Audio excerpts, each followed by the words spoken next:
Hello. आज हम लोग प्रेजेंट कंटिन्यूअस टेंस के बारे में सीखेंगे। बहुत ही आसान चैप्टर है ये, बहुत ही आसान है। इसमें कोई भी हिंदी वाक्य जो प्रेजेंट कंटिन्यूअस टेंस के वाक्य होंगे, उस वाक्य के अंत में क्रिया के साथ रहा है, रहे हैं, रही है, ये लगा रहता है। जैसे एग्जाम्पल ले लेते हैं।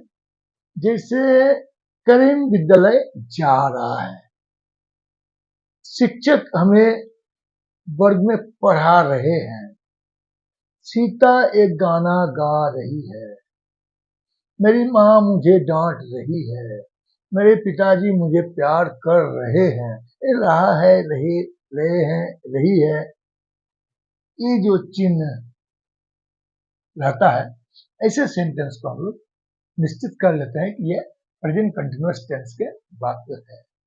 तब इसका अनुवाद के लिए सोचेंगे।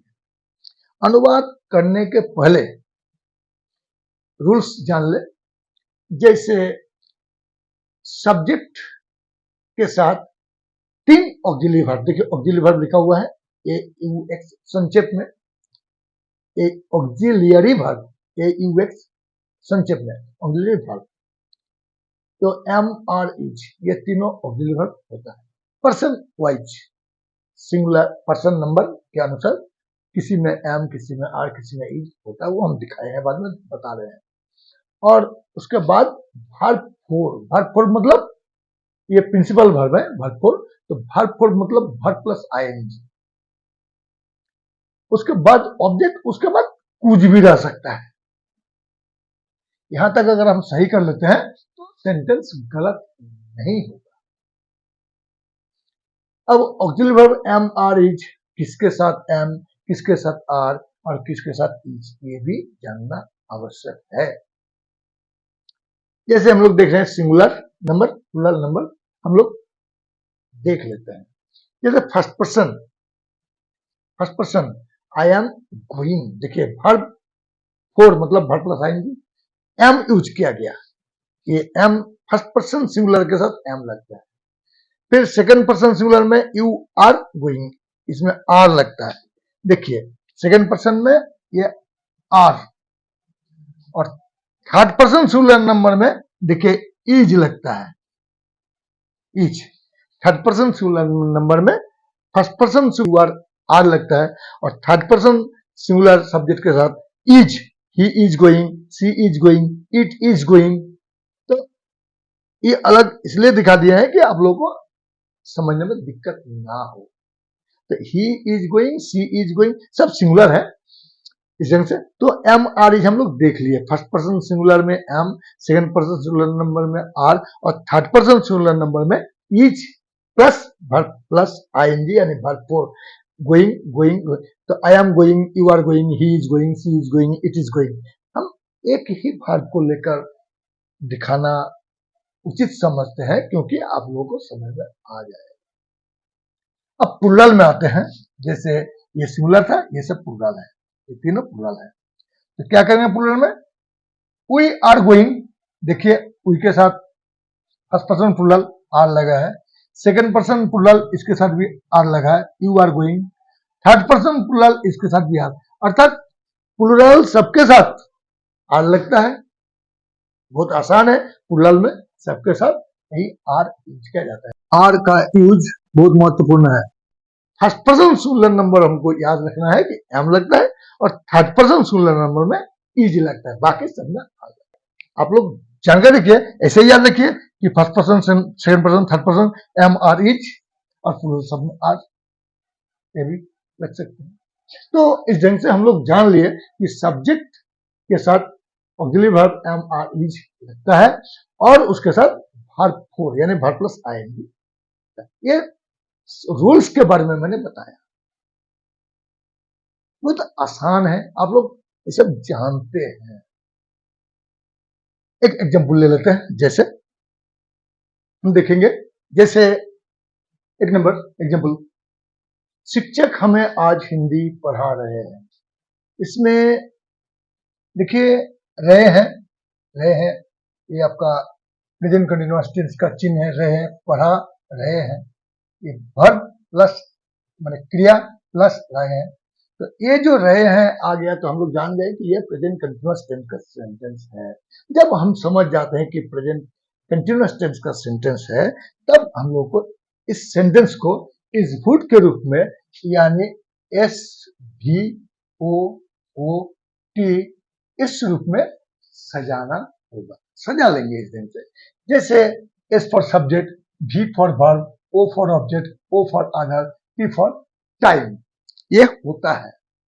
तो पहले हम लोग देख लेंगे इसमें कि शिक्षक हमें आज हिंदी पढ़ा रहे हैं, तो कौन पढ़ा रहे हैं? तो शिक्षक, ये सब्जेक्ट है। कौन पढ़ा रहे हैं? शिक्षक। शिक्षक क्या कर रहे हैं? तो पढ़ा रहे हैं, ये भाग। अब पढ़ा रहे हैं, शिक्षक पढ़ा रहे हैं, शिक्षक क्या पढ़ा रहे हैं? तो हिंदी। कहां पढ़ा रहे हैं? इसमें उसका जवाब नहीं है। किसको पढ़ा रहे हैं? तो हमें। ये भी ऑब्जेक्ट है, दो ऑब्जेक्ट यहाँ पर है, लेकिन कहां पढ़ा रहे हैं इसमें, इस सेंटेंस में जवाब नहीं है, मतलब दूसरा कोई बात नहीं है। अब अदर का कोई प्रश्न होता ही नहीं है। अब हम शिक्षक सब्जेक्ट मिल गया, वर्ब मिल गया, दोनों ऑब्जेक्ट मिल गया, बच गया क्या? अदर तो है ही नहीं, आज बच गया। तो टाइम कब पढ़ा रहे हैं? तो आज। कब? यानी आज। यानी हमको सब्जेक्ट मिल गया, वर्ब मिल गया, ऑब्जेक्ट मिल गया, दो ऑब्जेक्ट मिला है, लेकिन अदर नहीं है और टाइम। तो इस ढंग से हम लोग, लेकिन जो SVOOT इसी क्रम में इसको हम सजा लेंगे। पहले सब्जेक्ट यानी शिक्षक, वर्ब यानी पढ़ा रहे हैं, ऑब्जेक्ट, ऑब्जेक्ट देखिए हमें और हिंदी दो ऑब्जेक्ट है, लेकिन हमें ये लिविंग ऑब्जेक्ट है। जिस ऑब्जेक्ट से पता चले कि उनको भाषा का ज्ञान है, तो उस ऑब्जेक्ट को हम लोग लिविंग ऑब्जेक्ट मानते हैं। तो हमें कोई व्यक्ति को बोध करता है तो इनको तो भाषा का ज्ञान होगा ही, इसलिए हमें शब्द को लिविंग ऑब्जेक्ट मानकर पहले रखेंगे। और हिंदी एक भाषा है, ये तो निर्जीव है, तो इसको सेकंड में रखेंगे। और कहा, जैसे वर्ग में या मैदान में या घर पर, तो वो फिर living object, non living object, उसके बाद वो आता, लेकिन वो इसमें है नहीं। अब हिंदी तक हो गया, non living, living object, non living object. अब बच गया आज, अंत में टाइम, यानी आज हम सजा लेंगे। तो देखिए ये हुआ is would, subject, verb, object, object, time के ढंग से क्रम में इसको हम सजा लिए। अगर हम इस सेंटेंस को सही ढंग से सजा पाएंगे, इधर इज वुड का रूप दे पाएंगे, तो अंग्रेजी मेरा गलत नहीं होगा। एकदम 100% श्योर हो जाइए, निश्चित हो जाइए कि ये अगर इस वुड अगर सही हम सजा पाएंगे इस वुड के रूप में, तो अंग्रेजी में मेरा सही होगा। भले स्पेलिंग गलत हो वो अलग बात है, लेकिन सजावट गलत नहीं होगा। जैसे शिक्षक, दी टीचर, पढ़ा रहे हैं। अब देखिए दी टीचर, टीचर क्या है? नहीं है, और शिक्षक कहने से एक का ही बोध होता है। शिक्षक गण कहेंगे तो प्लूरल, तो सिंगुलर में मैं, ये नहीं है, तुम, आप नहीं है, यानी फर्स्ट पर्सन नहीं है, सेकंड पर्सन भी नहीं है। क्या है ये? थर्ड पर्सन सिंगुलर है। तो थर्ड पर्सन सिंगुलर नंबर के साथ अभी अभी हम लोग देखे हैं, थर्ड पर्सन सिंगुलर के साथ इज लगता है। तो द टीचर इज, ये ऑक्सिलरी वर्ब हो गया। और वर्ब फोर यानी पढ़ा रहे हैं, पढ़ाने का Angrezi teach plus ING, teaching, ये principal verb, verb plus ING, verb four. और हमें आज हिंदी, हिंदी बढ़ गया आज, टुडे। अब इतना तक सही कर लेंगे तो ये तो पीछे जो है बाद में जो है वो तो आएगा ही। तो इसी, अब इस ढंग के सेंटेंस को अगर हम नेगेटिव करने का सोचेंगे, तो ये ऑक्सिलरी वर्ब इज के साथ नॉट जुड़ने से, या एम के साथ नॉट जुड़ने से, या आर के साथ नॉट जुड़ने से, इस तीनों में से जो भी रहे उनके साथ नॉट जुड़कर नेगेटिव बना सकते हैं। आसान है, कठिन नहीं है। ये हमने एक सेंटेंस दिया जो कि थर्ड पर्सन सिंगुलर नंबर को मैंने लिखा, और एक एग्जांपल प्लूरल से लेकर चलते हैं, देखेंगे। जैसे 2 नंबर एग्जांपल, हम लोग आज गेंद खेल रहे हैं। सेंटेंस प्रेजेंट कंटिन्यूअस का ही है, रहे हैं, देखिए रहे हैं, रहा है, रहे हैं, रही है, उसी में से आता है प्रेजेंट कंटिन्यूअस। पहले हम जान लिए। अब इस सेंटेंस का सब्जेक्ट है प्लूरल, इस सेंटेंस का सब्जेक्ट है प्लूरल। हम लोग उसमें थर्ड पर्सन सिंगुलर था, इसमें फर्स्ट पर्सन प्लूरल है। हर समय सब्जेक्ट को पहचानना आवश्यक है। तो फर्स्ट पर्सन प्लूरल, कोई भी प्लूरल हो उसके साथ आर यूज होता है और भार्ब फोर तो लगेगा ही। तो इसको पहले एग्जीक्यूट के रूप में सजा लेंगे। तो पहले पहचान लेंगे हर अवयव को। जैसे कौन खेल रहे हैं, तो हम लोग क्या कर रहे हैं, तो खेल रहे हैं। क्या खेल रहे हैं, तो गेंद खेल रहे हैं। कहाँ खेल रहे हैं, इसमें जवाब नहीं है। किसको, जवाब नहीं है। अब कब खेल रहे हैं, तो आज आ गया। तो अब हम लोग सब्जेक्ट प्राप्त किए, वर्ब, ऑब्जेक्ट और टाइम, यही चार अवयव को हम लोग प्राप्त किए हैं। तो इस subject verb object of the time execute के इसके क्रम में इसको सजा लेंगे। पहले सब्जेक्ट यानी हम लोग, वर्ब यानी खेल रहे हैं, ऑब्जेक्ट यानी गेंद खेल रहे, और टाइम है आज अंत में। सब समय टाइम हम लोग अंत में ही रखते हैं एग्जीक्यूट के अनुसार। अब हम लोग कहेंगे उई प्लूरल है जिसके लिए आर आ गया, ये ऑक्सिलरी वर्ब है।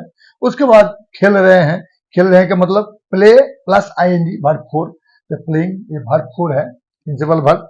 और गेंद यानी ए बॉल, आज यानी टुडे। तो we are playing a ball today. आसान है, गुंजाइश ही नहीं, बहुत आसान है। अब अगर ऐसे सेंटेंस को नेगेटिव करने की जरूरत हो तो इस ऑक्सिलरी वर्ब के बाद आर के बाद नॉट, इज के बाद नॉट, या फिर एम के बाद नॉट, जो भी ऑक्सिलरी वर्ब सब्जेक्ट के अनुसार आएंगे उसके बाद नॉट जुड़ने से ऐसे नेगेटिव बना सकते हैं। तो क्या सीखे हम लोग, कोई भी प्रेजेंट कंटिन्यूअस टेंस में जो क्रिया के साथ रहा है, रहे हैं, रही है, लगा रहे, ऐसे सेंटेंस को हम लोग जब प्रेजेंट कंटिन्यूअस टेंस तय कर लेते हैं तो रूल के अनुसार सब्जेक्ट के साथ एम आर ई, पर्सन नंबर के अनुसार जो जहां लगेगा हम लोग जानते हैं उस ढंग से ले लेंगे। और वर्ब फोर माने वर्ब फोर मतलब वर्ब प्लस आईएनजी, यह भी दिखाए, आगे भी दिखाए। तो उसके बाद ऑब्जेक्ट, उसके बाद कुछ भी आ सकता है, नहीं है तो कोई बात नहीं। जैसे इसमें हम लोग बाद में आया है टुडे यानी आज, तो इस ढंग से आ सकता है। इसमें सजा लेंगे, अगर एग्जीक्यूट सजा लेते हैं तो ट्रांसलेशन गलत नहीं होगा। अगर हमारा ये एग्जीक्यूट सही होगा तो ट्रांसलेशन भी सही होगा। आसान है। आज इतना ही।